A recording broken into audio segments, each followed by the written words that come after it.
Kenny's in trouble. He's going to run. He's going to get the first down. Don't sleep on those legs. Oh, he faked the slide. Sauce time. The Pitt Panthers have pulled a stunning upset over the West Virginia Mountaineers. And Johnny Majors gets a ride across the field. Hey, what's up, everybody? Welcome back to Sigma Phi. As always, I'm your host, Zach Kaminsky. Throughout this episode, I am feeling a little bit under the weather, but like our great heroes of the nation, I'm powering through it, overcoming adversity, and recording a podcast with the stuff he knows. As always, I'm joined by my co-host, Kent Vanderwood. How are we doing tonight, Kent? Great, as always. How are we doing? Could be better, honestly. Like I said, stuffed up, but we'll overcome. And we're lucky to be joined by our third host, Mason Kling. First time on the pod. How we doing, Mason? Dude, I am feeling great. I'm stoked to be here. I'm really excited to join the team here and talk some Pitt football with you guys. And also honored to be here for your flu game podcast. Yeah, we're excited to have you, Mason. Let's start off with the heavy hitter. We dropped an emergency pod sometime last week about Jordan Addison leaving, but let's flesh out our thoughts a little bit right here. Mason, you want to start? Yeah, it is what it is. I think we were was hopeful there for a little bit with some of the Kalijah Cansey tweets and whatnot. But I think in the back of my head, we kind of knew this was a done deal from the start. So it is what it is. Am I sad? Yes. Am I still going to root for the guy and somehow still root against USC? Yes. But that's just, it is what it is. We're on to bigger and better things now. But yeah, it hurts, man. It hurts. Yeah, I can't agree more. I mean, nothing's going to stop it from hurting, but I'm never going to, turn against them. Because if I'm going to brag about Pitt football, I'm not just going to leave out the fact that we had a Blitnikoff winning receiver here. I'm always going to claim that to try and, have one over on a West Virginia or Penn State fan. At this point, I think I've kind of just accepted it or kind of deluded myself into accepting it. Just thinking about how I'm going to very prematurely anoint Kanata Mumfield as that guy, in combination with the fact that Frank Singletti's offense is going to be more balanced, more run heavy, so we're not going to be throwing the ball 40, 50 times a game like Kenny was under Whipple. I think Keaton Slovis will have more run game to lean on. So I don't think it makes Pitt automatically I don't know. I think they're still a 9-win team at worst, but yeah, it's a very much don't cry because it's over, smile because it happened scenario with Addison. I agree. The only bone I have to pick is I know the pod account tweeted it out, but the whole his parents come to move him out in USC gear. It irked me. It did. And I know you said that, if this pisses you off, you don't have that dog in you. But for some reason, man, that's just, I don't know. It's like when you dump your girlfriend and then you take your new girlfriend over to pick up your stuff at your girlfriend's house. It just feels like it was a little bit petty. I don't know. I'm not saying you got annoyed. I'm saying if you really care about this, you think this shows that he's a bad person. After thinking about it, I think it was weird. The parents should have known better, especially with all the national coverage that this got. Yeah, but that's the bone I had to pick. It's never a Jordan Addison thing. But just the way that went down was interesting. By the way, the wording on the tweet is really doing a lot of work because the tweet's from Andrew Filipponi. If you haven't seen it, it says that the family showed up to move Addison out of the football team's apartment complex in full USC gear. If you're not a current Pitt student, the football team apartment complex is actually the Bridge on Forbes. So, yeah, that's just definitely probably not as big of a deal as a lot of people are making it. But, at the same time, have a little respect, parents. Have a little respect. I mean, yeah, it'll annoy you, but Yeah, I'm just kidding. Still wishing him all the best and stuff. We'll see what happens. yeah, we'll probably forget about it when USC loses their first game of the season. Yep. Let's go Utes. Kent, you got anything on this? Yeah, I mean, you guys already touched on most of it. I mean, it sucks. Who knows the next time you'll see a Biletnikoff winner at Pitt, but yeah, it would have been sweet to see him get drafted and just hear them say Pitt and not USC, but Yeah. that's gonna hurt when that day comes, but Yeah. I wish him the best. I'm sure, whether it was $3.5 million or whether it was him actually thinking it was the best situation for him as a football player, I don't know. But wish him the best. Thank you for the 2021 season you gave us. And that's that. Yeah. I think that that's a great way to think about it. Like we're done being sad about it. Next time we can be sad about it is during the draft. But until then, we got Pitt football, baby. I will say, I think because they'll still play Pitt highlights when he gets drafted. If he has to do a player intro on Sunday or Monday Night Football, is he claiming Pitt, USC, both, or his high school?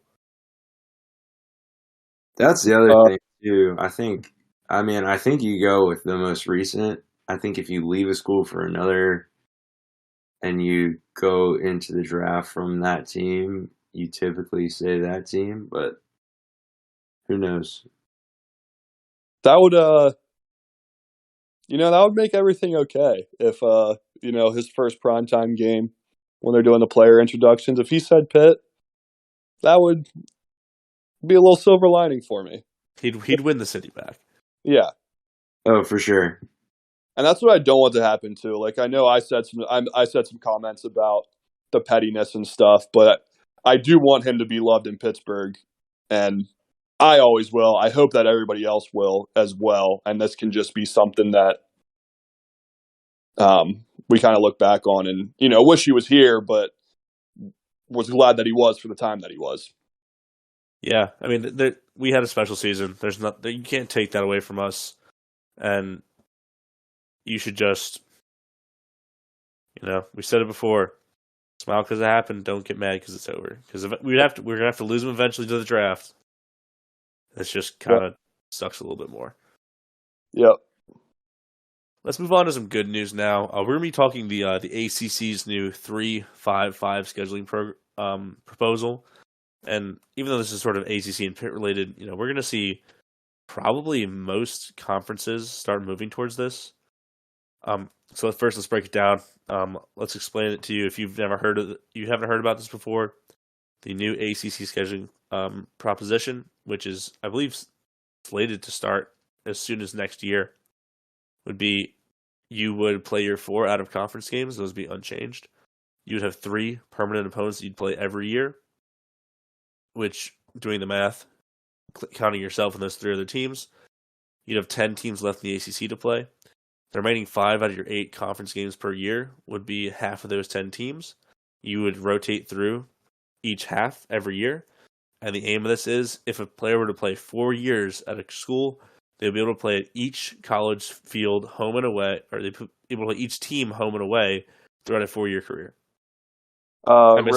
Real quick question. You might have to cut this, or you could leave it in. I mean, who cares? Is this what this essentially just eliminates divisions then, correct?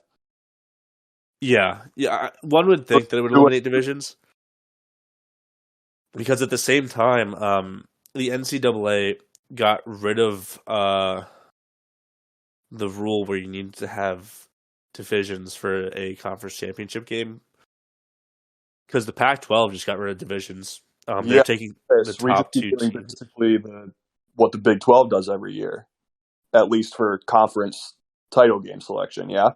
Yeah, I think the Big 12 is different just because they have a smaller conference. They have the ability to play everyone in their conference within a Right. year. Right. So I think that changes things. But I think once you get 12 teams, you have to have divisions. But yeah, essentially you're getting rid of divisions, and then for the championship game, they're probably not going to get rid of championship teams. They're huge money makers, but it would take the top two teams from the ACC. So it would go by obviously conference record, and then all your tiebreakers and whatnot. Gotcha. So to put this in context with the ACC, last year it wouldn't have changed the outcome. Pitt and the Wake Forest still would have both gone to the championship game. But think about the last time that Pitt went to the championship game, which was 2018 when they were 6-2. Actually, it wouldn't have changed it either because they had the same record as Syracuse and beat them that year. I believe That was just Clemson being on a completely different level. But did we beat? Yeah. Trying to see if there was. It would look more like kind of the 2020, the COVID year, where they took Notre Dame and Clemson. Oh, here. Yeah. The first year it would have affected things would have been 2016, where it would have been Louisville and Clemson. That's the Lamar Jackson year. Because Virginia Tech ends up going at a 6-2 conference record, but both Louisville and Clemson were 7-1. Right. Yeah, I think it's good. It makes it one, being able to play everybody a little bit more often, I think is very cool. A little bit more potential for for rivalry in those games. You're not playing them once and then not playing them again for another, 3 or 4 years. So that's very cool. And then I think it really just comes down to like the three permanent opponents that we get. Absolutely. I mean, I'm kind of having trouble deciding on if I want good recruiting bases for our permanent opponents, good rivalries, or like the easy stack 'em up wins. Yeah, because that would be tough, right? If we somehow pulled Clemson as one of our permanent three, I mean, it would be great for strength of schedule. But then you're in a dogfight every single year. Yeah. Would be interesting to see how that plays out. The recruiting stuff is interesting, though. Haven't given much thought to that. I mean, yeah, because I don't want us to get stuck with like Syracuse, Boston College, and like I don't know, Louisville, whatever. Because the best school for recruiting at that point is Louisville to recruit into like Southern Ohio. Yeah, I'd much rather play like Virginia Tech to get recruiting out of the Carolinas and the Virginia Tidewaters. Maybe even like NC State. But realistically, I would like to see Virginia Tech both in a recruiting and a rivalry sense as one of our permanent opponents. Yeah. No, honestly, go ahead, Kent. Sorry. Oh no. Yeah, I was just gonna say Virginia Tech. I know we touched on it in an earlier episode of our podcast, but we pretty much decided they're our top rival right now in the ACC. So I think if we are going to move to this type of scheduling, I would like to see them as one of our three opponents. I think it's a good matchup for us every year, and I think the fans really like it. So yeah, that'll be one that especially because we've kind of been big brother to them the last couple times. I think that would be a fun one to keep going. I agree. Also, because they're dropping divisions, I really don't hate Boston College as one of the permanent three that built in. We mentioned it obviously on the episode that Ken mentioned, episode 2. Go check it out. Boston College is like that natural Pittsburgh, Boston rivalry, inherited from the NFL. I think that could be a really cool. Rather just start getting the sparks flying there. Yeah. And I mean, you said with NC State, I feel like all the schools that are right there are like close enough that we could, like Duke, UNC, Wake Forest, and NC State are all close enough that we could be able to recruit out of there. So it just comes down to like which one of them is going to be best for our schedule. I guess if the way the split shakes up. If we get like 2 of them in one year and 2 in the other, it's kind of like having a permanent opponent in that area almost. Exactly. It's almost, knock on wood, it's almost guaranteed to work out that it'll probably be, we'll play someone in North Carolina during the year. So Yeah, I like that. I like that. I mean, I guess the other one is like by default Syracuse, which I don't know. At this point, the Big East basketball rivalry doesn't really hold much water with the state of the Pitt program. So I don't know if this is like an unpopular opinion, but I don't really consider Syracuse a rival at all in football. I don't either. But yeah, I don't know what that really stems from. Well, like they've been try playing back.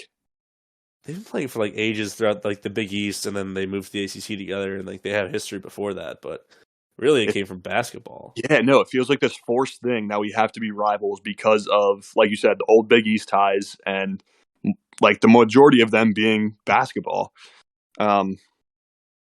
I feel like this might just be my biased memory, but I feel like kind of similar to Virginia Tech, we've kind of been their big brother for the past, few years too. So minus like there was like a hiccup game in there, but yeah, I don't know. It probably will end up. I could definitely see it being Syracuse. I'm not sure how exactly they'll pick these, but definitely hoping VT is on there. if it ended up being Syracuse, VT, and like UNC, I would be fine with that. Yeah, that's actually okay. As Yeah. long as it's pretty much just not that first scenario that you said, Zach, which is of like Louisville, Syracuse, and I forget the other one that you said. Like Boston it would, College. yeah, Boston College. That would be terrible. Yeah, I would think that's just so bad for recruiting. By the way, it's closer than you think. Since Deuce has got here, we're 4-3 against Virginia Tech. really.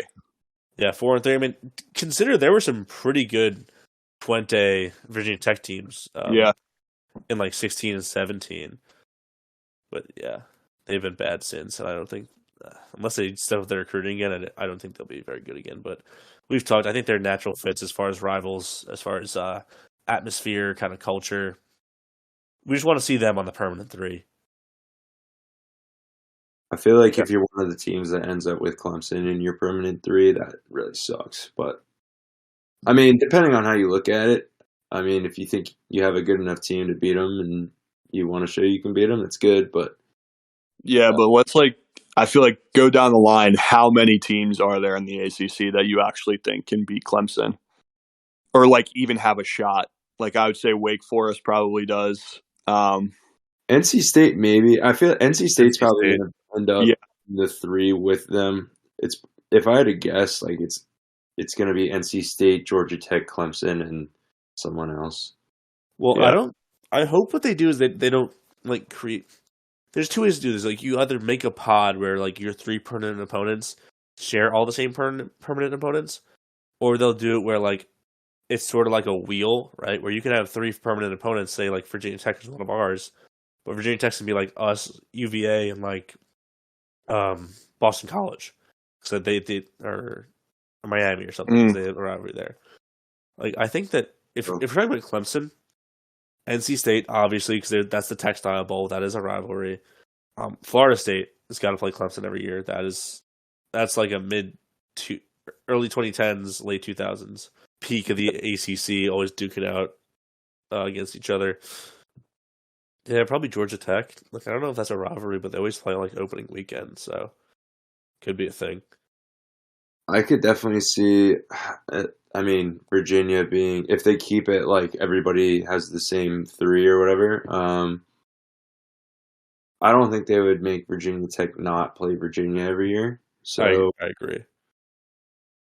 if we do have permanent, it would probably be Virginia. If we have Virginia Tech, we would also probably have Virginia. So I think I'm willing to make that concession as long as the third team isn't. I don't know. yeah, At that point, Good. I really don't care as long as they have Virginia Tech. yeah, and I don't mind. Like I think we have pretty good matchups with Virginia. Honestly, like this year the game was good. Jordan Addison made that crazy play. Oh yeah. Oh, I'm sad again. No, sorry to bring that back up, but was a crazy play. Did Pitt rank that the number one play of the year? I can't remember when they did that countdown, but Wasn't the slide number one? no, it actually wasn't. Oh, you're right. Yeah, it was the Addison play then. I think it was the Addison play. Yeah, number one play of the year. That was crazy. That went from they could have lost that game. So I mean, I think it was an entertaining game.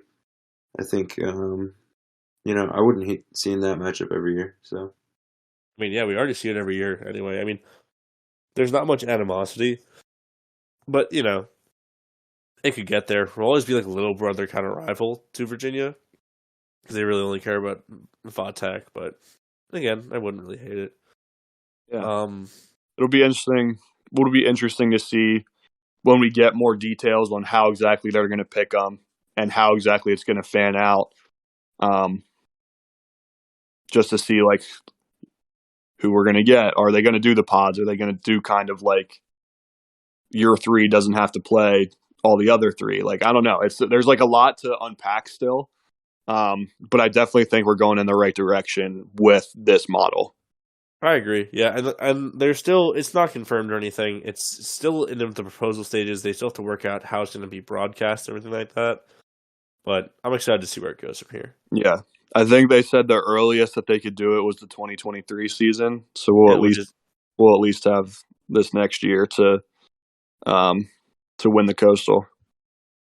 what if they just like completely butcher it and like give everybody like the most random like 3? Like who? Dude, the way Duke. the way that the ACC is run, I could probably see it, honestly. Yeah, like they give us Duke. Who else? Miami and Georgia Tech. I was thinking Georgia Tech and Florida State, maybe, but like, what is that, like the baseball schools and Pitt? Hey, Pitt is a baseball school. I was gonna say they won today. I think we're moving on in the tournament. Actually, Yeah, they had some good runs. they're a fringe like college World Series team. Not like to make the World Series, but like to field the 64. Right, they'll go in the super regionals or whatever. I think it's the regionals first. I think the super regionals. Yeah, you're right. I actually have no idea how college baseball like playoffs work at all. But Yeah, It's no, so it's actually confusing, dude. it's actually the most confusing thing ever.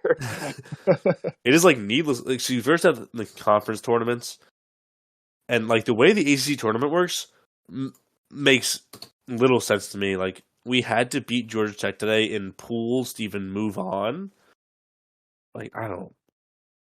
yeah, didn't they split everybody into pools? Isn't it basically like the World Cup, but like ACC baseball? Yeah, but like in the pools, you only play 2 opponents. Oh no, they're pools of 3. That's why the graphic is just terrible. I think if I like sat down and actually analyzed it a little bit more, like it would make sense to me. But I'm a very casual college baseball fan, so I don't look into it too much, and I'm like, what the hell's going on here? Okay, I figured it out. It's just that they structured the graphics super terribly. But I think after conference tournaments, I'm not even sure if there's auto bids, but then there's the round of 64, which is 16 different groups of 4 hosted across the United States. And then it's the super regionals. I think the last 4 make to the College World Series in Omaha. I think. I think like I'm just getting into like college baseball. I'm more of a volleyball guy myself. Pitt Wind's team is also great. Yeah. Shout out to the Pitt women's volleyball team. There will be an episode on them soon. I promise. And that was talking baseball and volleyball. We've got breaking news on the pod. Uh-oh. We've got Steelers news on the pod for Steelers fans listening. They just chose their new GM. They're promoting Omar Khan, who's been with the team since 2001, to be their new GM. And Eagles Vice President of Player Personnel, Andy Vidal, is leaving the Eagles to become their assistant general manager. And that was talking Steelers. Go get Kenny some weapons, God damn it. I mean, George Pickens. He's got that dog in him, dude. Pickett to Pickens is going to be electric. It's so cool that it's just that easy to say. I was talking with my cousin who is a big Steelers fan, but he's a Penn State guy. Actually wasn't too happy about the Kenny Pickett stuff, but I convinced him that from now on, instead of icy lights, we're just calling them Kenny lights. So on Saturdays or Sundays when you're cracking open a nice icy light in Pittsburgh, those are Kenny lights. I like it. I like it. They've got the opposite problem than me. I didn't even think about that perspective, being a Penn State fan and a Steelers fan. A lot of them are unhappy. And, yeah. I mean, listen, dude, you root for Sean Clifford. Dude. Yeah. Who's going to have a breakout year? We'll see. When we get into season previews, I will have some harsh words for Sean Clifford. Do you have anything else before we want to get into the game? No, I don't think so. I think we hit most of the stuff we were looking to go over. All right then, everybody. See you on the other side of the transition music.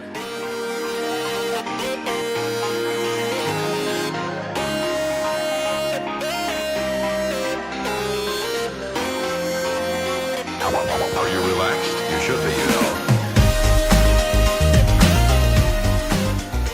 Ladies and gentlemen in the audience, tonight I want to play a game with you. As you'll notice, the Batman's balls are covered in KFC breadcrumbs and buttermilk. And you'll see next to him is a deep fryer. What'll it be, Bats? Oh, what was that? Oh, we're doing a coaching draft tonight? I'm sorry about that. Hey everyone, welcome to the Sigma Phi Super Case Race Draft with all your hosts and our special guest, Isaac. How you doing tonight? Hey, how's it going? It's a great night to do a case race. You're right. It is a Tuesday night, which is the most popular night for case races, I think, throughout America. I don't think there's any objections to that. No, nothing better than a Tuesday case race. You know, you got your theme parties on Fridays. You got your staying up to watch Hawaii football on Saturdays. We had to find somewhere in the week where, we could slide it in real nice. I'm going to go over the rules of this case race. We're not just killing 30 beers tonight. Ladies and gentlemen, we're killing 30 beers, a bottle of wine, and a fifth of liquor. But it's not us. It's not your hosts. That would take way too long, and I don't get to record that many hours with our current service. So, what are we going to do? We're going to draft sitting head coaches. Now, they can be from any level of football, but I don't think anyone has on their big boards below FCS because I don't know D2 or D3 football. Is that fair? Yeah, in honor of picking like the committee, I have a lot of the Power 5 too. You'll notice that theme. I did have one, I think, D3 coach in mind, but I think he was recently fired, so he is not currently on my list. And that's a good transition. So coaches have to be currently employed as a head coach. They cannot be coordinators, and they cannot be head coaches out of a job, for example, at Ogeron, just off the top of the head. Now, each team will get 5 picks, and I think that covers anything. Anyone got anything before we start? No, I don't think so. Let's get right into it.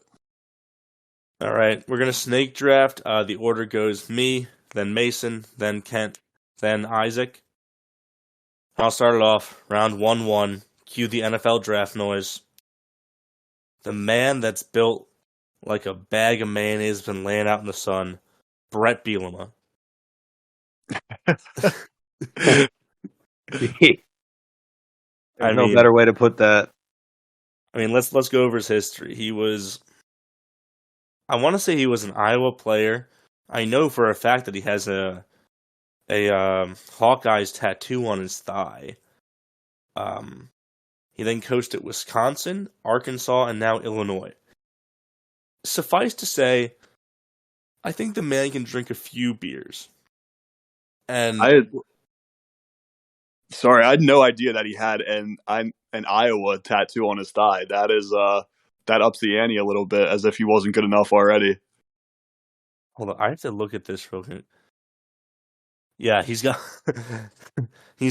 a Hawkeye's tattoo that says, with an I behind it, on the top little thing it says believe, on the bottom it says achieve. And buddy, I believe Brett Bielema can achieve greatness in this case race. I'm taking a tank at 1-1, someone that can just put down a high volume of liquid. And I don't think I have to defend my pick, really. I think this is probably at least top 3 on everyone's draft board. Yeah, So, he was definitely up there for me as well. It was kind of one of those things we knew coming in. It was just a matter of who got to pick first. So definitely don't hate that one. Yeah, agreed. I think that's a solid number 1 pick. So, fun fact about Brett Bielema. I don't know how fun it is, but he was at Iowa, like we all said, from 1989 to 1992, where he played nose guard. Not nose tackle, nose guard, a position that officially I think does not exist anymore. I think that's just 1 tech versus 0. I'm not sure. No, because Still, then you haven't heard that you haven't heard it called that since he was there, which is wild. Yeah. That's funny. All right. So round 1, pick 2. When we were talking about this off air, or we kind of had our mock draft last week, we said you got to pick somebody who just looks like they were in a frat in the 80s. So no other better pick for that than good old fashioned Dana Holgerson down south. He's got the little mock mullet because he's going bald, but it was there at one point, flowing out of the back of the visor. And he's putting on a clinic he'll hit all 3. He's going to go beer, wine, and liquor, I think. Just an absolute animal. And his mullet was still there. I think he cut it, but it was there at West Virginia. And I agree that that anyone that rocks a visor as well as Dana Holgerson, because I don't think that Kirby Smart fits into the same visor category, but the way he rocks it tells you that he can get saucy. Yeah, there are visor guys that are going to get, like Dana Holgerson, are on the golf course, they'll drink a beer a hole. And then there's the visor guys that are the CPAs wearing their Patagonia vests. It's a spectrum, but you can only be on one side of it. I agree. I think also off air we talked about, are we allowing outside, because Dana Holgerson, if you give him a 20-pack of Marlboro Red, I'm going to go hundreds. I think he's a 100 kind of guy. But they're just his Mega Mushroom in Mario, where if he's putting down heaters, he's increasing whatever he's drinking. Yeah, they're definitely a catalyst. All right, Kent, round 1, pick 3. Who you got? All right, for this pick, I'm going to go with Lane Kiffin. I think, to me, this was an easy pick for me. I think, he's had his history. He's had his, reports of trouble with alcohol, but I think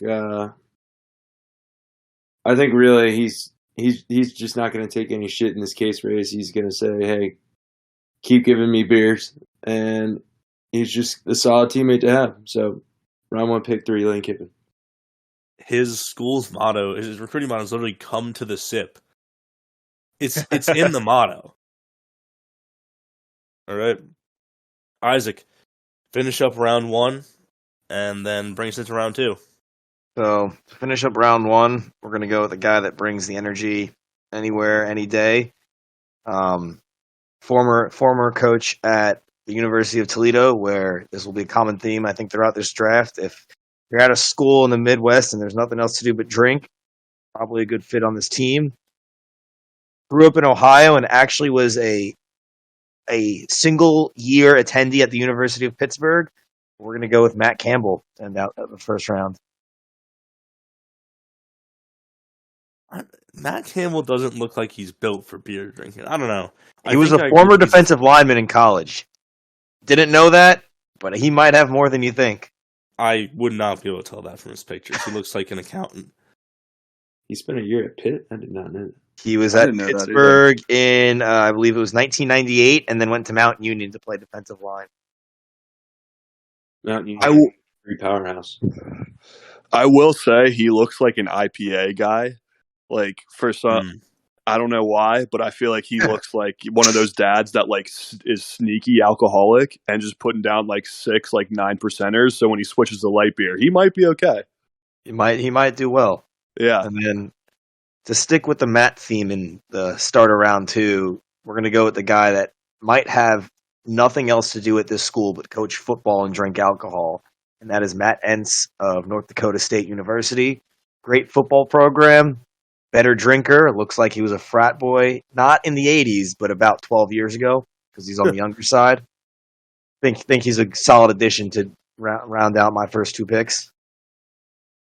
Yeah, Matt Entz is built like a cartoon T-bone steak. Just ridiculously thick. I love the pick out of North Dakota State. I had him on my big board as well, and that's the reason why I decided to extend the coach selections to FCS as well, because I knew someone was going to take the North Dakota State head coach.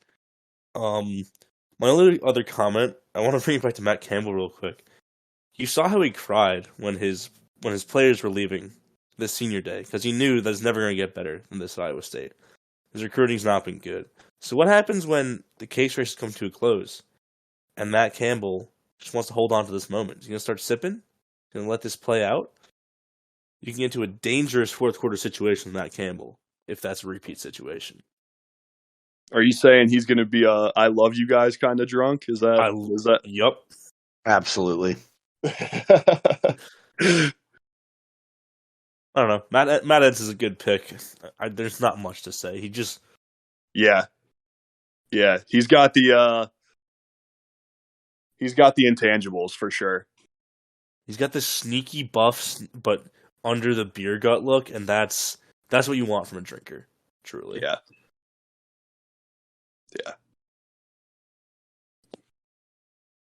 All right, my next pick in this draft might be slightly controversial, but I'm going to go with Steve Sarkisian. Now head coach. No. Oh, God. Head coach at the University of Texas now, but we all know he's had his troubles with alcohol in the past, and by troubles I mean serious troubles. I mean, Jesus Christ, dude. He was fired from USC for his alleged issues there with drinking, maybe drinking at practice and in the film room. Really bad at one point. But I believe he's gotten the help he needs since then. I think he's maybe change of scenery. I hope he's cleaned up, but at the same time, I think he'd pair up well with Lane Kiffin, and that's my second round pick. Is your team like a team for a case race, or are you getting like an Alcoholics Anonymous meeting going here? Hey, I'm just playing the cards as they fall. You didn't have to pick the guy who got fired for being drunk at work. Oh, I think he had to. I don't know. He gets on base. You guys are basically what we're doing here. The best available. God. No, I mean, if you put morals aside, great pick. Can't deny that. But to be completely honest with you, I do not want to promote alcoholism on this podcast. But at the same time, we're just doing that right now, actually. Yeah. Whether or not you pick Steve Sarkisian, we're promoting alcoholism on this podcast right now. Let's be clear. Take it or leave it. On to you, Mason. So my next pick, is one who I don't know. I don't know if it's going to be controversial or not, but I'm picking them strictly because of their CTE. He's a complete psycho. Don't know if he would be a big drinker, but I think that he would kill this just because he's like crazy competitive. I'm taking Jim Harbaugh from Michigan. Yeah, I like that pick. He was on my big board as well. Just like High risk, high reward pick there. yeah, but he's got that crazy look in his eyes where you know that he's got that fighting spirit in him. Dude, he's just a competitor. Like I've heard stories of him, like the fights that him and his brothers would have when even like to this day, like they still get in fist fights. Like there was a PMT interview that they did, and just the fact that like when he was at Stanford and stuff, like the whole story of him like smearing a player's blood on his face, like the guy loves winning, except in the playoff, but he'll do anything. So I don't think he cares how many beers he has to drink or how many times he has to slap the bag. He'll be all right. I like it. I think he like kind of like the Matt Campbell pick. He's gonna be a spark plug too. Like Yeah, he'll get your guys going. he'll have some energy for sure. Who do you think's a bigger drinker, Jim or John? Oh, that's a good question. I'm going to go with John. Yeah, I think the NFL lifestyle allows for that a little bit more. Like when you're in college, as soon as your season's over, you're like on the recruiting trail already. Versus like those NFL guys got some time to go down to Boca and drink some Mai Tais. I don't know what they do. I know they have more time in the NFL, but do you think that college coaches go harder because they have less time off? I do think it's John though. I think he has a little better drinking ability than Jim. I don't know. That's a valid point. That would be a very interesting ask the experts thing. If we could actually ask them how much they actually drank, because I'm not sure how many of them would be honest. But if we could do a blind poll, that would be interesting to see. All right. Well, one of us has to get our journalism creds to do that. All right. I'm next. I'll close out 2, go into 3. Now, to close out round 2, I'm going for a cultural fit. And I think that we've pretty much established that our recruiting base is going to be the Midwest. And especially the upper Midwest where there's not a lot to do with drink. You know what else they drink a lot? The coast, where it's warm and you get to drink. So I'm taking Jamie Chadwell out of Coastal Carolina. Myrtle Beach living, Mohawk wearing, only 45 years old, which is young by college coach standards. I think that party boy atmosphere down in Myrtle Beach is going to help us in the race. I think also Jamie, I'm not sure if we've decided what liquor they're going to drink, but I think that if you put Fireball in front of this guy, he just looks like the kind of guy that's just going to put him down. Yeah, I mean, they call it Dirty Myrtle for a reason, right? Like, I think if you're going for culture, the guy's got it for sure. I cannot deny that. You got Mohawk wearing guys on his team, or I guess more mullet. Grayson calls it a great mullet. So if that's the kind of culture you're promoting. Yeah, any coach that okays mullets versus Mormons is someone that I would like on my case race team, honestly. Yeah. That thing was awesome. I loved when that went down. Mullets versus Mormons. That proves he'll do anything to win spontaneously as well. The clock's ticking down. He knows he has an ace up his sleeve. Now, starting off round 3, I'll be dipping back into the mullet pool, even though recently he did cut his hair before the season, at least during the season. I'm going to go with Mike Gundy from Oklahoma State. Kind of the same reasoning as Mason took Jim Harbaugh. I just think Mike Gundy is an insane person. And I think that he hates losing, and he'll do whatever it takes to win. And I'm going to be honest, if you told Mike Gundy that winning this case race would re-elect Donald Trump, you might see him kill 20 beers himself. Don't blink. Don't blink. I mean, mullet guy. I mean, I think that makes at least 3 guys on the list that have had mullets at some point. Yeah, we're starting a theme here. I think a picture of Mike Gundy already just automatically puts him at least in round 3. So, I mean, I'm looking at a picture of him right now.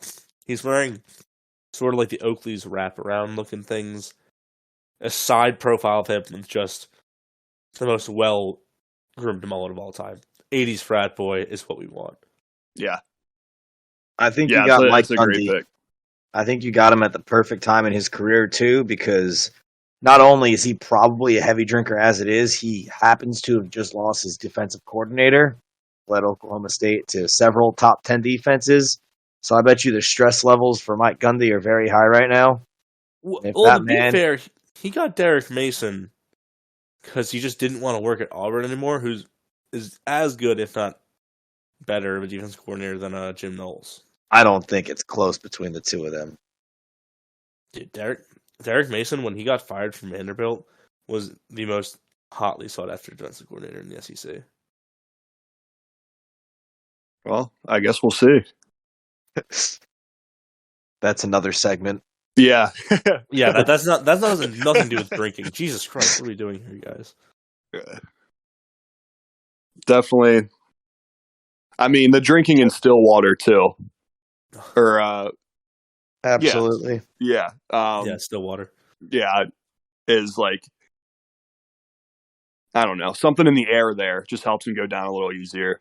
I think I looked it up during our pre-show. There was just a block of bars, or just probably 20 bars on a block. They build them different out there. Shout out to Robert Yates. Yeah, that's Oklahoma, where every gas station also counts as a bar. All There's right, no I like it. there's no rules. in a tornado shelter.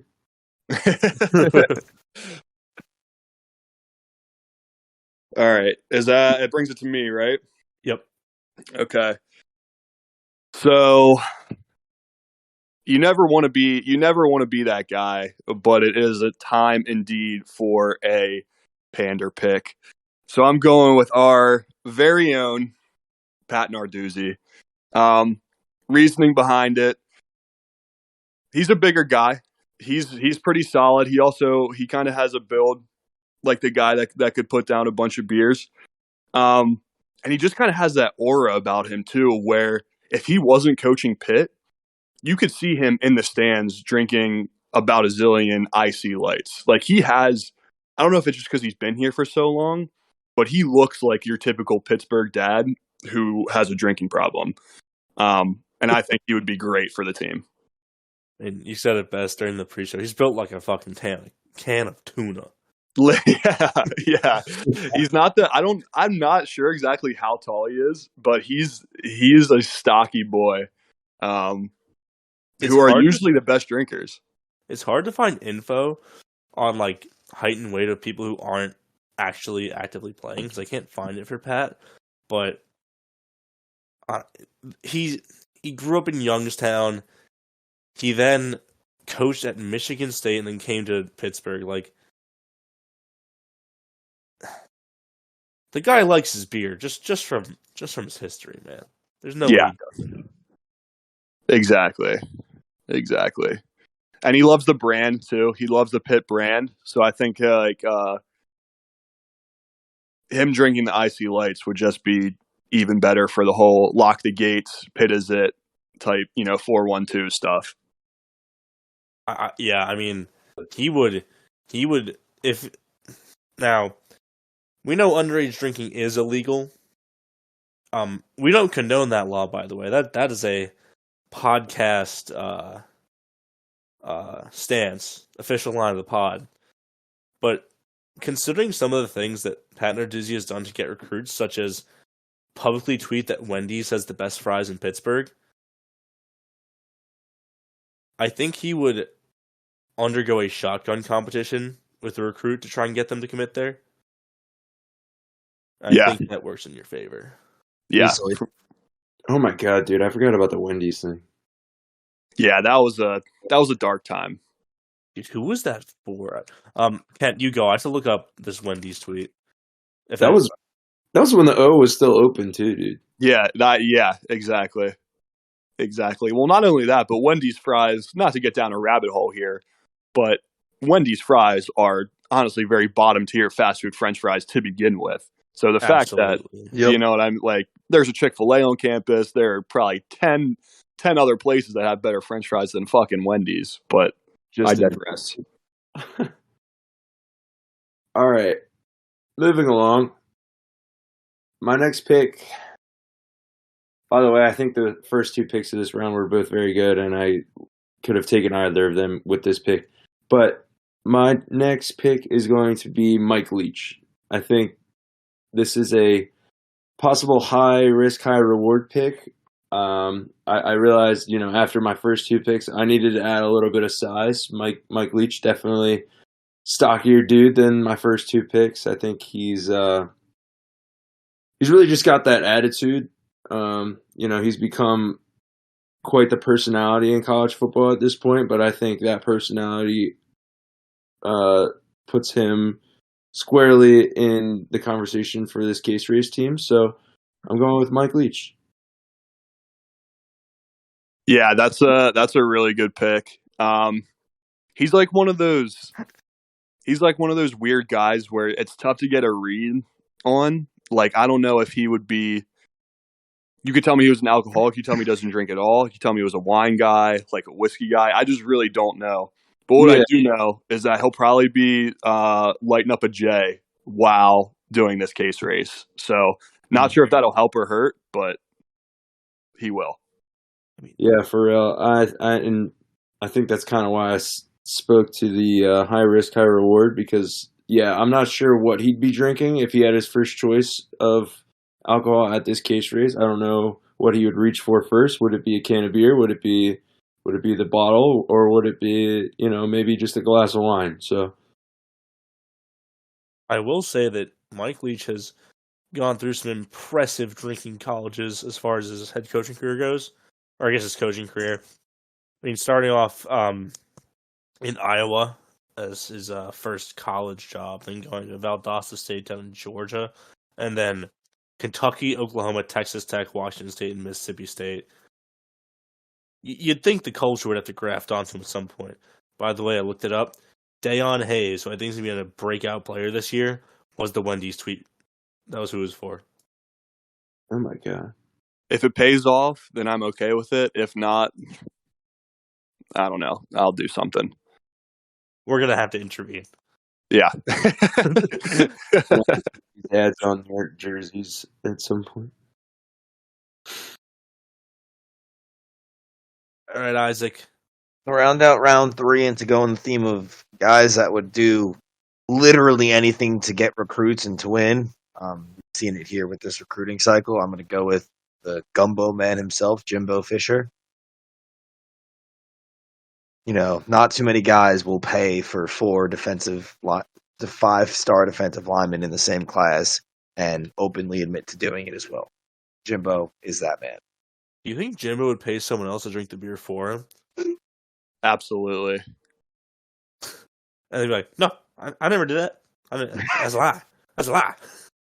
You talk to God. So very contentious pick this week. But, I mean, you said it best. Like, along the lines of going and getting recruits, like doing anything it takes, whether it be, paying them. He's one of those guys. And I think the drinking holds true there. Have you guys heard the story of I think it was Jimbo, and I can't remember who the other guy was that was on a recruiting trip. I know it wasn't Saban, but it was another big guy who I think still works in the SEC or maybe on Saban's staff right now. But they were at a recruit's house in Louisiana on the bayou, and they were eating some sort of extremely spicy gumbo. And the recruit's mother says, I've never seen 2 white men eat as much of my gumbo without, bursting into tears.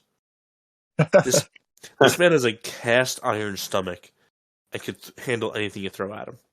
He's taking the liquor bottle for me for sure. He is straight with the bottle. Yeah. If you can handle the burn of gumbo, you can handle the burn of whiskey or rum or whatever you got in there. That's a good call.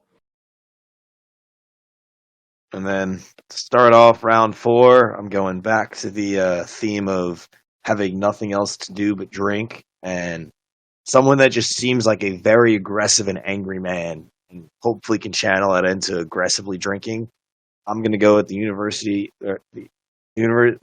coach of the Army, Jeff Monken. Of the Army? The entire Army? He is the coach of the entire Army, I would believe. Joe United Biden. States- Joe Biden! Not the general, the coach of the entire Army. No, that's a great pick, honestly.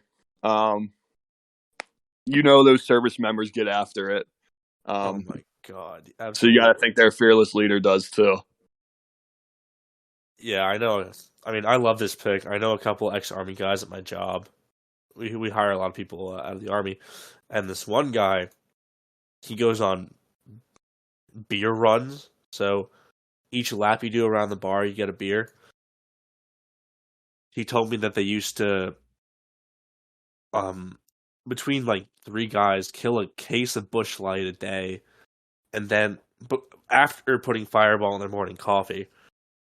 So, I have no doubts that the Army can put a couple back. Yeah. Dude, they have the triple option of drink choices too. Oh shit! God. You think he's taking a sip, pitching it, pulling the bottle, sip, pitch, and then pulling the liquor and pitching it? Yeah, we're gonna have to watch for spills on them if they're doing all the the option stuff. Hey, as long as you got good contain, you should be able to keep it in the box.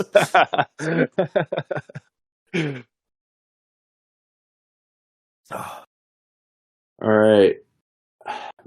Moving along.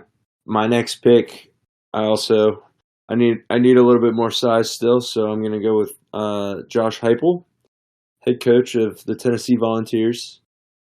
We were all, or at least 3 of us, were down in Knoxville this past fall, and we know what the culture is like there. You can't be the head coach of the Tennessee Volunteers and not drink.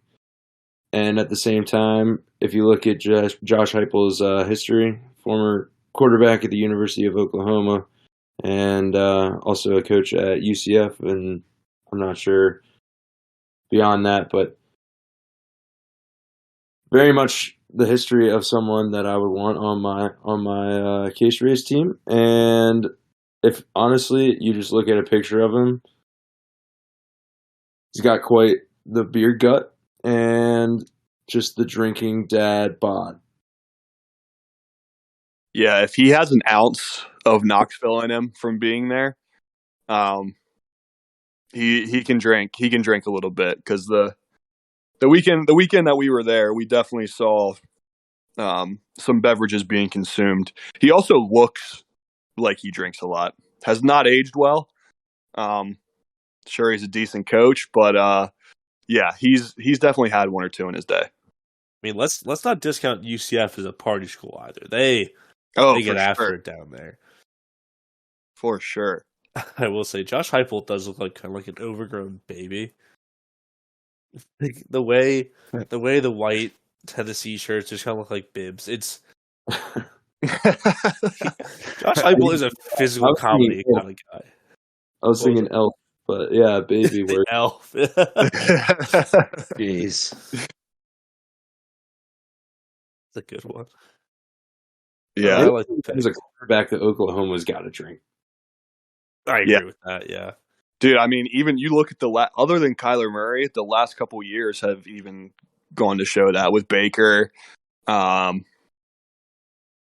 I'm blanking on some other guys, but I know that Baker had a couple run-ins with with some drinking. Oh yeah. Joe Mixon was there as well, I think.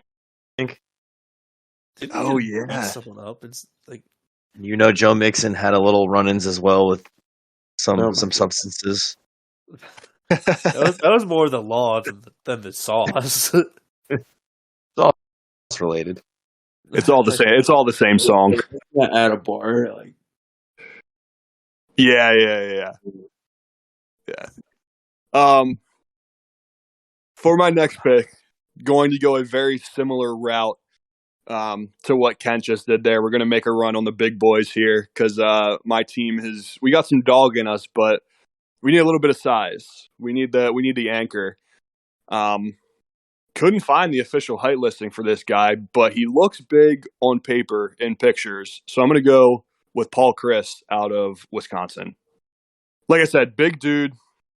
Going back to the geography, he's going to be having some spotted cow, all that other bells too hard they have up there.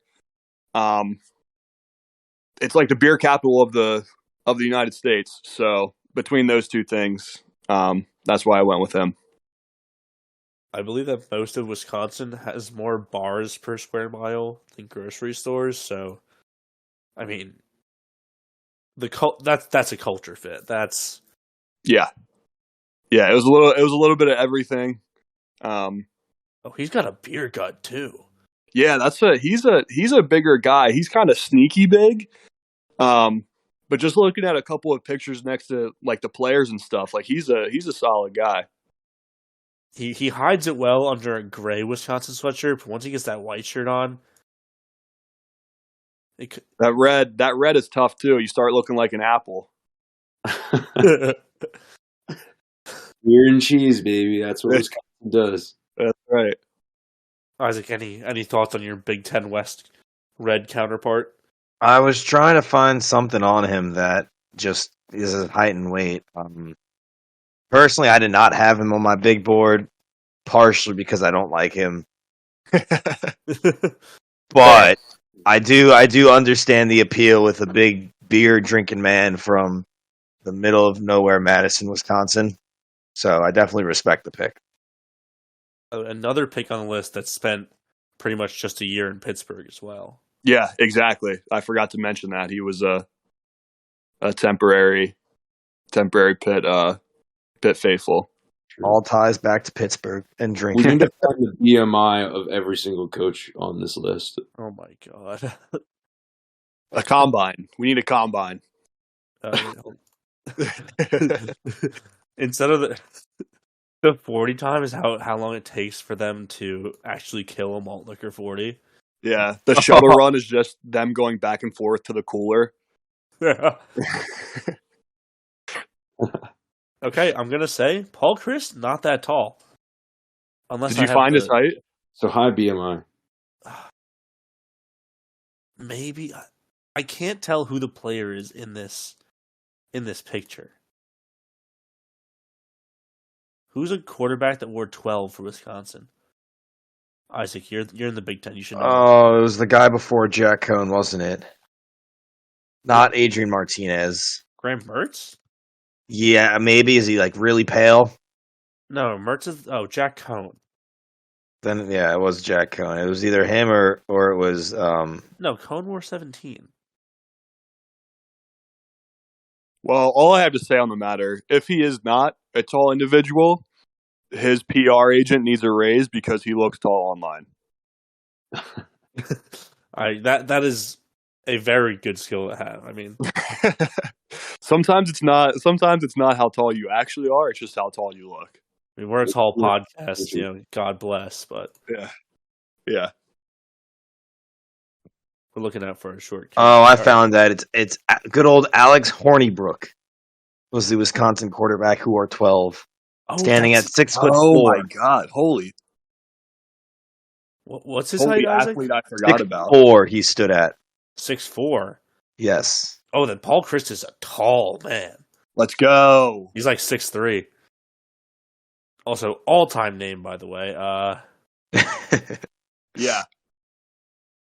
He Great college football name. talk about remembering a guy. He played in the spring league for a year, and then his Wikipedia cuts off. Sounds about right. Oh, he was a Pitt commit too. Whoa, I did not know that. I'm sensing a theme. Hey, nobody drafted Alex Hornibrook. Round 4, we've had a run on the big boys, and I'm going to continue that trend. I don't think that having 2 tanks on a team is ever a detriment. Now, if you thought the way I described Brett Bielema in the first round is unflattering, here's Thomas Hammock. He's actually a former NFL running back, currently the coach of Northern Illinois. He's just Brett Bielema, but just bigger. That is terrifying. He's not cartoonishly fat, but he kind of looks like Fat Albert. Yeah, he's a round individual. He's round. That's a good way to put it. And listen, you need that size. You need that strength. You need, to play running back in the NFL, you have to be a genuinely insane person. And beyond that, he's a champion. He knows how to win. He turns, and then he can win close games as well. I mean, Northern Illinois was like 8-1 in 1-score games last year. So if it's going down to the wire, I want someone with that killer instinct. Dude, he's a unit. Yeah, he's a big boy. And I feel like we've been talking the whole time about like what coaches would be doing like on the side as we were doing this case race. And he's got big like barbecue energy. Like he'd be working the grill. He's making the ribs, frying up some hot dogs, some burgers, and absolutely deleting beers while he's doing that. I think he's like mindlessly deleting too. Like he's more focused on the grill. He's drinking that beer just to cool down. Yeah. Like if you just keep feeding him beers while he's on the grill, like he'll have a pile at his feet by the time the food's ready. Oh yeah. All right. I'll start off round 5, and I was kind of between a few coaches here, but I think that I need someone with that insane look in their eyes, just kind of a wild card. And that's going to be current Oklahoma head coach Brent Venables. Originally, when I was going through a list of pretty much every coach in FBS, I didn't think that he would make the list. And then I went on the Google images for Brent Venables and saw his like headshot just staring me back in the eyes. A couple of pictures of him going absolutely insane on the Clemson sidelines. This man looks like he would kill you for spilling a drop of beer. And I think that he's going to rally the troops. He's going to make sure that there are no wounded soldiers. He's going to make sure that we're doing everything to win. I mean, there's something to be said about having a wild card. And I think that if the rest of the team, starts falling behind, he's got something to spark him. Yeah, no, that's a great call. And I think I would argue there's a difference between a spark plug and a wild card. But he's definitely more that wild card, but you still need that. You need a guy who is keeping everybody on their toes. The last thing you want is complacency in the case race. You need consistency. Or I'm sorry, you don't want complacency. The best way to have consistency is to have the fear of Brett Venables staring right into your soul. I think he could intimidate other teams as well. I think I kind of overlooked that, but could definitely do the whole, yeah. Nobody wants to play against a crazy person, so that's a good pick. Yeah, I think if you're his teammate and you're drinking and you're about to put it down and you look him in the eyes, you do not put it down. You're slowly raising that can back up. He may not be the best coach or person, whatever you want to say about him, but crazy is absolutely the way I would describe Brett Venables. Yeah. Mm-hmm. So that brings it for my round pick, my round 5 pick. I'm the all Big Ten team here, but I'm going with Greg Schiano. Sing us a song, the Schiano Man, out of Rutgers. I mean, he's one of those guys too. Like what he's done in that program. Just think he's like I don't know, man. If we ever start falling behind, if we ever, we might be down in the game. You can just look over to him, and he'll be like, "Hey, man, I coach Rutgers," and then everybody will take a sip, and you'll be all right.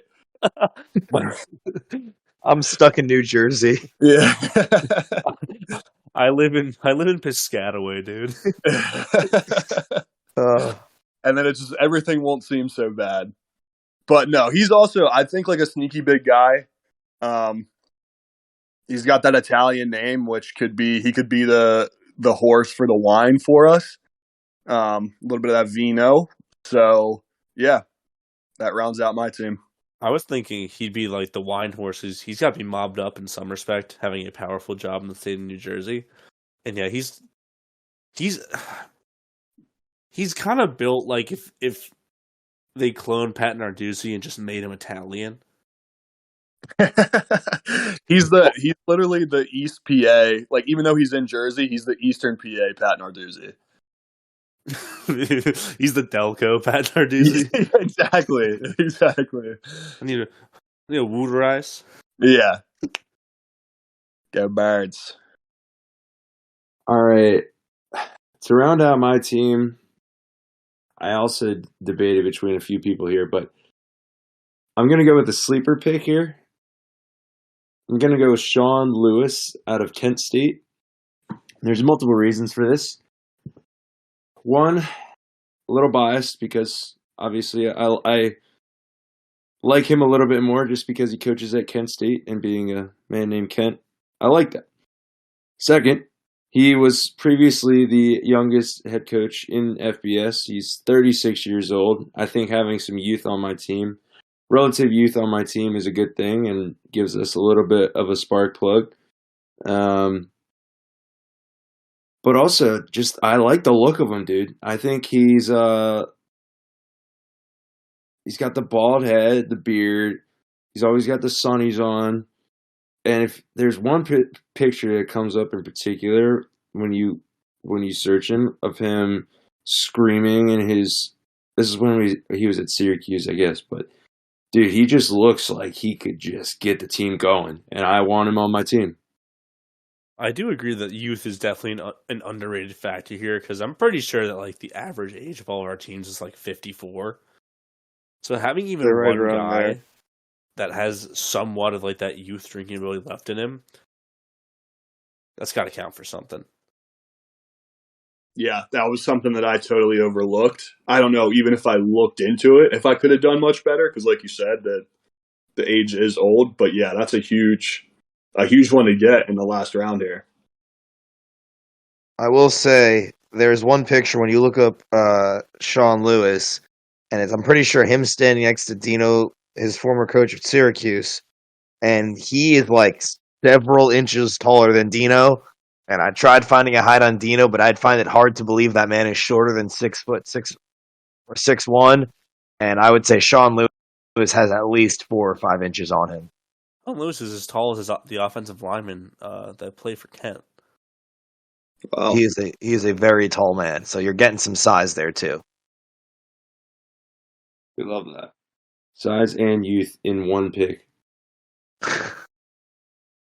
By the way, 6'6". Yeah, I figured 6 or somewhere around Jeez. there. Wow. Did you know that, Kent? No, but I love it. Yeah, by the way, this is Will not complain. From a Kent State Facebook post from 2020. No, he looks every bit of that compared to Dino, who I'm assuming is not, a Kirby height type of guy. All right, Isaac, let's finish this off. Round 5, pick 4. We don't have Mr. Irrelevant, so we'll make this the closet beer pick. Who you got? So to go the complete opposite of what Kent here did with the young Sean Lewis, I'm going to go with a guy who has been drinking not since the 50s, but I'd say since the late 60s at a ripe age of 14. Apparently, while coaching at Yale back in the 90s, he also took over as their head baseball coach and won them to a winning record of like 26-10. But I'm going to go with the very low floor of the guy with the nastiest mustache in college football, and that would be Don Brown. Yeah, I would say Don Brown is high floor, middle. That's what I ceiling. meant. That's what I was going for. That's exactly what I meant to say. All right, good.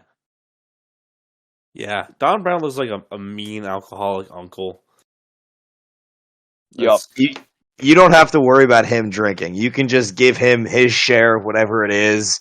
Let him sit on a couch with a cigar in hand and just let him go to town. Oh yeah, he's a big cigar guy too. You can tell. There's something about the thicker the mustache. I mean, they gravitate towards the cigar naturally. I think. Yeah. Let's look into this. You know what his mustache fucking reminds me of? You can cut this from the podcast entirely. It reminds me of that one fucking car from Cars.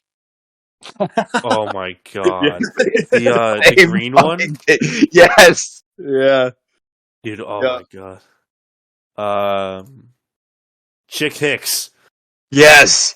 That they have the same personality. I'm willing to accept that. That's funny. That's a really good pick. I love that. Now we're gonna pull an audible here, put you on the spot. What coaches would you want to avoid? We're gonna make this that doesn't have that dog in them round. And Isaac, we'll start with you since you went last year. For me, I'm going to go with a guy that, although he has everything lining up to be a heavy drinker, I just don't think he has that dog in him. He seems like a cranky old man, and it shows the way he, I think, is. It shows in his football team who just wants to run the fucking football and play defense. I'm going to go with Kirk Ferentz as the guy that does not have that dog in him. Also, Yeah, I could see that. He looks like an older guy, but like, in contrary to Don Brown, like not an older guy that can drink. I don't know what it is about him, but I know what you mean. well, the thing is with Kirk is that he's a smaller old guy, Mm-hmm. and like, Yeah. like so Kirk Ferentz is 66, and then So was Don Brown, I believe. yeah, they're both 66. You could tell me that Don Brown is 59, and I'd believe you, and you could tell me that Kirk Ferentz is 72, and I'd believe you. Yeah. I'd agree. So I think that I agree. Like he kind of looks like he's just too skinny to be able to drink. Yeah. Especially when you look at what he's surrounded by with the Big Ten up there. Like, he's got to bring that average weight down by a good 20 pounds. He's been the coach at Iowa since 1999. He is absolutely complacent in life, and I don't think needs to drink any alcohol because clearly coaching at Iowa gives him all the joy he needs. All right, my pick for this round, I think the same thing. I think the school that this coach is at, along with, just the area, you would expect where this coach is that he would be able to be on our actual list, but instead he is on this list because his name is Brian Kelly, coming from Notre Dame to now be the head coach at LSU. His predecessor obviously set the bar pretty high, but this is just the polar opposite. I think that Brian Kelly is too busy creating fake Southern accents and turning videos to take a drink. So Brian Kelly is my pick. Yeah, that was one I definitely stayed away from when I was looking at mine for those exact reasons that you said. You look at where he's coming from, too. Like, they're definitely not going to be big drinkers in Notre Dame. Yeah, it would be funny to see him do the whole Southern accent thing for the entire case race, though, just as like a joke.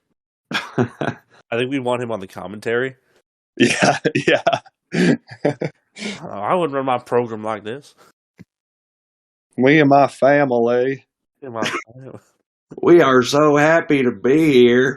I mean, the other thing with Brian Kelly is he's going to turn like tomato red, like Wisconsin red, after 2 beers. He's a big sweaty guy. Like famously, whenever Notre Dame would play in the sun, he would look like I don't know. He'd just come out of the microwave. So that just it doesn't give me confidence in what you can do with the bottle in your hand. Agreed.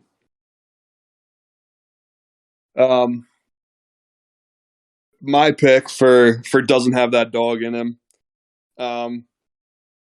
Would honestly be like if you saw this guy walking down the street, you might think that they might be a first round pick. You might think that they'd be like the first coach that you go to when you think of this. But they coach at BYU. So that's it. That's the tweet. Like, he's going to be buzzed drinking a regular Coke, let alone a beer. So I'll go with, and forgive my pronunciation here, but Kalani Sitake from head coach of BYU. Absolutely nailed the pronunciation, by the way. Awesome. My phonics go crazy. That automatically gives you this list. So It would be like, it's one of those where like it would be tough to scrounge up a case of beer, a thing of wine, and a bottle on BYU's campus. Yeah. By the way, he is a Mormon. He's a member of the LDS Church, so he's not allowed to drink either. So Yeah, exactly.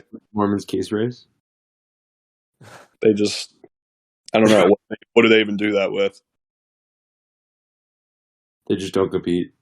Okay. I'm going to say, because to have a case race, you almost need to have an addiction to drinking. Yeah. Well, my team's all about that, I guess. So Formerly addicted to alcohol, now in the recovery path. He's The going to get for a them right back relapse. into the spiral. All right. I'll round out the no dog tier with Dabo Sweeney. One, Dabo is a very outwardly religious man, which doesn't like negate him or like prevent him from being an alcoholic, but I just don't see it with him. He's a skinny, lanky guy, and I'm gonna be honest, Dabo just complains a lot, and I just don't want him anywhere. Actually, wait, hold up. Dabo was in Pi Kappa Alpha. Dabo was in Pike. Yeah. Dabo was in Pike at Alabama. Oh, damn.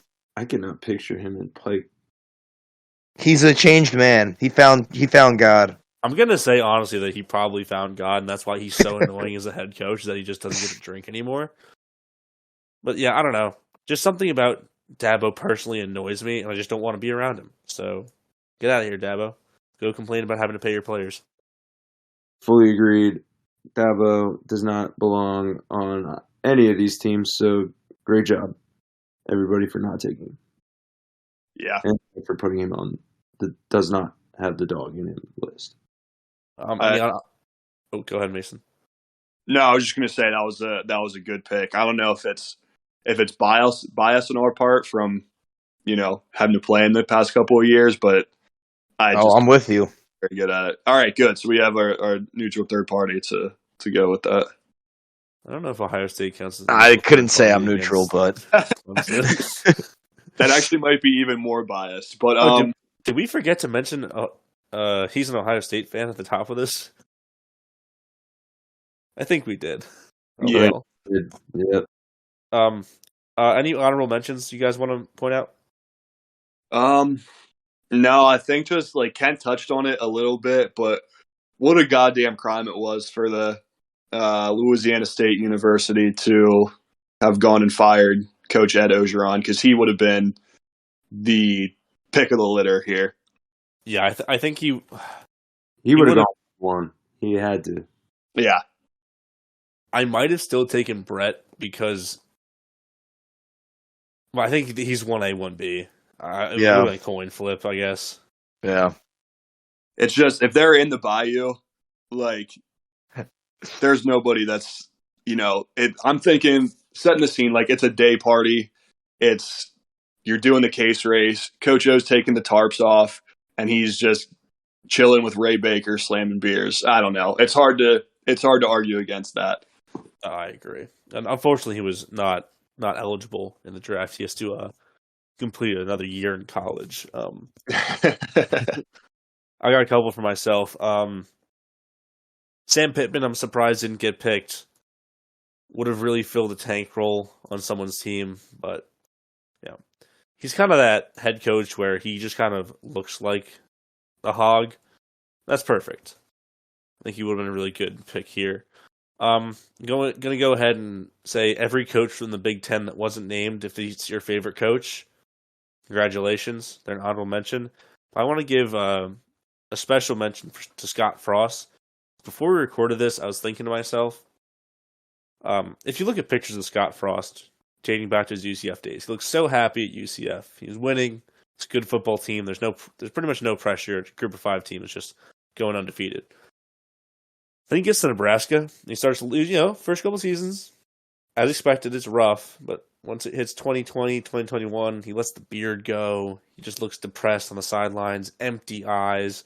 Like, bad things happen on the field. And Nebraska, like, fumbles off someone's ass or gets intercepted on 3 straight passes. And just, it's almost like he has a natural look of a knack for looking at the camera with just the most depressed, unsurprised face, just like, yep, this is Nebraska football now.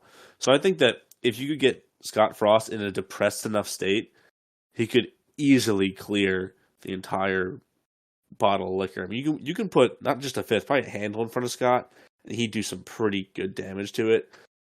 Unfortunately, though, I think that you might create a Elliot Rodgers situation with Scott Frost, where he's going around Nebraska, like the entire state of Nebraska, just murdering Nebraska boosters in cold blood because they've caused so much stress on his life before finally taking his own life before a crowd of 90,000 at a Memorial Stadium in Lincoln, Nebraska. It would be his first and final case race. It'll be his. You can't have another losing season if you don't coach Nebraska anymore. Yeah, but I feel like the Big Ten as a whole, like if you stacked up division against division here, Big Ten's the clear favorite. When you look at who's in the ACC or the American, you see it in our list too. A lot of the Big Ten in here, which I think is rightfully so. Yeah, I agree. I was trying to think if you put SEC up against Big Ten, but we really don't have. How many SEC coaches do we even have? We have Jimbo, 4 Big Tens. Jimbo, Lane Kiffin, Mike Leach. I guess SEC was kind of sneaky, honestly. They're actually tied. They're tied. If you want, You can maybe count Brett Venables and Sark. If you want to count them, it's actually 6 versus 4 SEC wins. But Wow. You could also potentially count Don Brown for the Big Ten as Michigan's longtime defensive coordinator. I was gonna say that, like, if you want to count like Don Brown and like Narduzzi as like really Big Ten guys, that's where they got their start. But I don't know. I mean, it's pretty clear that the hot spots for recruiting for this are the Deep South at the heaviest drinking college towns, or just anyone who lives in that area of the United States where it's miserable for about 6 months a year. Yeah, that sounds about right. You guys got anything else here? No, this was fun. Yeah. Hey, we'll have more games in the future. So because I didn't do this properly at the top of the show, thanks for Isaac coming on. He's a friend of the pod, graduate of Ohio State University, and glad to have him on. Thanks for having me on. I hope when it becomes close to college football season and you need a non-biased opinion on Big Ten, I hopefully can come speak my mind about that. Yeah, the most rabid Ohio State fan I know, that's our Big Ten correspondent. We wouldn't want anyone else because you want someone who's just rabidly dedicated to their team and wants to see the downfall of every other team in the conference. Big Ten runs through Columbus. Love to see it. All right, as always, I've been your host, Zach Kaminsky. You can follow me on Twitter at I'm Real Angry. I'm always joined by my co-host Kent. You can find him at Kenton_VW. Our newest host just joined the pod today. You can follow him at Clayson Ming. You can find all three of those handles in the bio of the podcast Twitter. That's at SimplifiedPod on Twitter. Make sure to give us a follow. Tell your friends about us. And if you have any questions want to be answered that you want answered on the pod, be sure to send us to them in a DM. That's all from us. See you next time.